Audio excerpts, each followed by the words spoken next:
ఓం నమ శివాయ. ఇక్కడ మనకి రుద్రాక్ష మహిమ ధారణ విధి చెప్తున్నారు, అది చూద్దాము.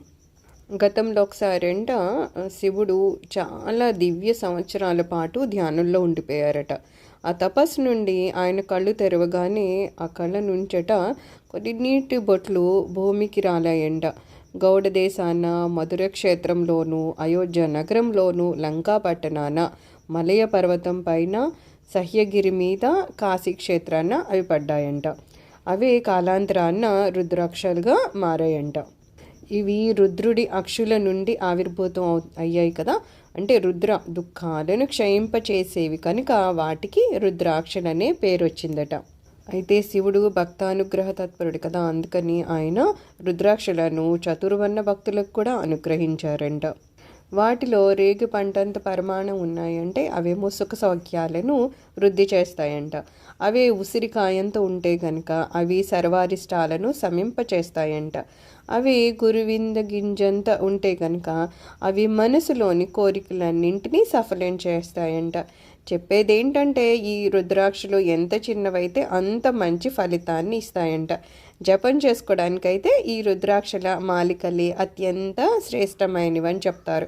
మన జపాలకి చాలా రకరకాల మాలలు వాడతారు కదా, అందులో రుద్రాక్షలు కూడా అత్యంత శ్రేష్టమైనవంట.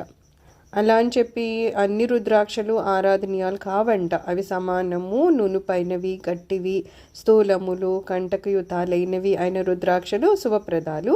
అలాగే పురుగుల చేత తొలచిపడిన, పగిలిపోయిన, విరిగిపోయిన, ఖండరహితాలు, అలాగే వ్రణయుతాలు, గుండ్రంగా లేనివి అయిన రుద్రాక్షలు అశుభాలంట. వాటిని ధరించకూడదట. వాటితో జపం కూడా చేయకూడదంట. అయితే దారం గుచ్చడానికి రుద్రాక్షకు ఒక రంధ్రం కావాలి కదా, ఆ రంధ్రం ఒకవేళ తనకి తానుగా ఏర్పడి ఉన్న రుద్రాక్ష కనుక ఉంటే అది చాలా శ్రేష్టమైంది అని చెప్తున్నారు. ఆ సూత్రం ద్వారా తప్ప తక్కిన మంచి లక్షణాలన్నీ ఉన్నట్లయితే మనమే దానికి జాగ్రత్తగా రంధ్రం చేసుకోవచ్చునంట. 1100 రుద్రాక్షలను ధరించిన వాడు రుద్రస్వరూపుడిగా చెప్పబడతాడంట.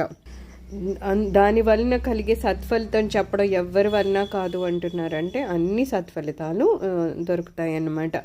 550 రుద్రాక్షలనేమో తల మీద మకటంలాగా ధరించి, సిక్కులోనేమో 3, ఒక చెవికి 6 చెప్పున 2 చెవులకి కలిపి 12, కంటాన 101 రుద్రాక్షలు, అలాగే భుజాల మీద, మోచేతుల యందు, మణికట్టులందు ఒక్కొక్క దానికి 6 చెప్పున, ఉపవీతంలో 3, కట్టిని 5 ధరించాలి. అలా ధరించి సుఖాసీనుడైన వ్యక్తిని చూసి చూడగానే రుద్రుడనే భావన ఎవరికైతే కలుగుతాదో వాళ్ళు చేసిన పాపాలన్నీ అప్పటికప్పుడే కాలిపోతాయంట. అంటే ఎవరు ధరించారో సరే వాళ్ళకి ఎలాగో సుఖాలు కలుగుతాయి. అలాగ ఉన్న వాళ్ళని మనం చూసినప్పుడు ఈయనే రుద్రుడు అన్నట్టు భావం మనకు కలిగితే కనుక అంత వెంటనే మనకి ఉన్న పాపాలు కూడా కాలిపోతాయంట.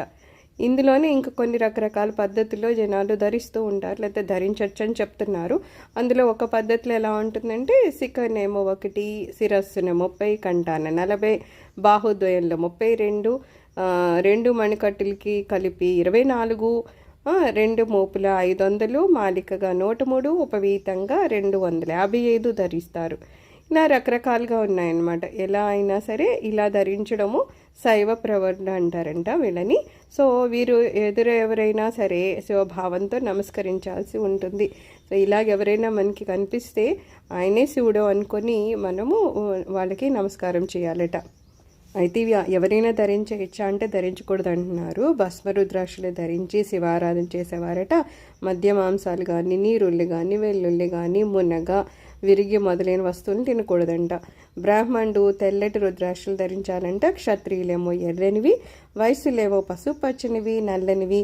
అలాగే రుద్రాక్షలను శైవులే దాల్చాలనే నియమమేం లేదు. వైష్ణవులు, శాక్తేయులు కూడా ధరించవచ్చట. అలాగే రుద్రాక్షలు ధరించే వాళ్ళని భూత, ప్రేత, పిశాచి, సాకినీలు తేరి చూడలేవు అంటున్నారు. రుద్రాక్షలు 14 రకాలుగా ప్రసిద్ధమై ఉన్నాయంట. అవే కాకుండా ఇంకా కొన్ని రకాలు కూడా ఉన్నాయంట. అవన్నీ అలభ్యాలు అంటున్నారు. అవి లభించడం అనేది సహజంగా జరగదు, కానీ కర్మానుసారంగా ఎవరికైనా లభిస్తే లభించవచ్చు అంటున్నారు. అదంతా ఈశ్వరేచ్ఛ, భగవంతుడు కావాలంటే అలాంటివి ఎవరికైనా దొరికేటట్టు చేస్తారనమాట. సో ప్రస్తుతం ప్రసిద్ధాలైన 14 గురించి మనం తెలుసుకుందాం అంటున్నారు. 1 ఏకముఖి, దీన్ని చూస్తేనే బ్రహ్మ హత్యాది పాతకాలు నశించిపోతాయంట. పూజించిన వాడు నిత్యము లక్ష్మి ప్రసన్నతను పొందిన వాడవుతాడంట. అలాగే 2వది ద్విముఖి, ఇది గోహత్య పాపాన్ని పోగొడుతుందంట, అభీష్టాలను సిద్ధింపచేస్తుందంట. 3వది త్రిముఖి, దీన్ని పూజించిన ధరించిన సాధనలో ఉన్న సర్వకార్యాలు సిద్ధిస్తాయంట. విద్యాభివృద్ధికి విద్యా ప్రయోజనానికి కూడా ఇది మంచిదంట. అలాగే చతుర్ముఖ రుద్రాక్ష బ్రహ్మస్వరూపం అంట, ఇది దర్శన స్పర్శనల మాత్రం చేతనే పాపాలను దగ్ధం చేస్తుందట, నరహత్య పాపాన్ని కూడా తొలగిస్తుందంట. తర్వాతది పంచముఖి, ఇది కాలాగ్ని రుద్రస్వరూపము, సాలోక్య సారూప్య సామీప్య సాయుధ్యాలనే 4 రకాల మోక్షాలను క్రమంగా కలుగచేస్తుందంట. వెళ్ళకూడని చోటికి వెళ్ళడము, తినరానివి తినడం లాంటి పాపాలన్నింటినీ భస్మీపటలం చేసేస్తుందంట. 6 ముఖాలు గల రుద్రాక్ష షణ్ముఖ స్వరూపమే విరాజిల్తుందంట. దీన్ని కుడిభుజాన ధరిస్తే గనుక ఏ పాపమైనా సరే, అది ఎలాంటిదైనా సరే, అది వెంటనే దానికి ఉన్న పాపము నశిస్తుందంట. ఆ పిదపనున్నది సప్తముఖి అంటున్నారు. అంటే రుద్రాక్ష మన్మథ రూపమైందిగా తెలుసుకోవాలంట. దారిద్ర్య హరణానికి పనికొస్తుందంట. తర్వాతది అష్టముఖి రుద్రాక్ష, అష్టవసువులు భైరవుల సంయుక్త రూపము, దీర్ఘాయుష్య కారకం అనమాట. ఈ రుద్రాక్ష నవవక్త్ర రుద్రాక్ష భైరవుని, కపిలుని, నవదుర్గల యొక్క స్వరూపము. ఎడమ చేత దానిని ధరిస్తే శివతుల్య విభవుడవుతాడంట. దశముఖ రుద్రాక్ష ఏమో విష్ణు స్వరూపము, సర్వవాంఛలు తీరుస్తుందంట. ఏకాదశముఖి ఏకాదశ రుద్ర స్వరూపం అవుతుంది. ద్వాదశముఖేమో ద్వాదశ ఆదిత్య స్వరూపము, త్రయోదశముఖేమో విశ్వేదేవ తాత్వకమైంది. అలాగే 14 ముఖాలతో విరాజిల్లే రుద్రాక్షేమో పరమశివ స్వరూపమే అవుతుందట. అయితే ఇవి ధరించేటప్పుడు కూడా కొన్ని మంత్రాలు ఉన్నాయి. ఆ మంత్రాలను ఉపయోగించుకుంటూ ధరించాలట. వాళ్ళు చెప్పినట్టు తినకుండా చేయకుండా ఉంటే వాటి యొక్క లాభాలని పొందుతూ ఉంటామంట. సర్వం శ్రీ శివచరణ అరవిందార్పణమస్తు. లోకా సమస్త సుఖినో భవంతు.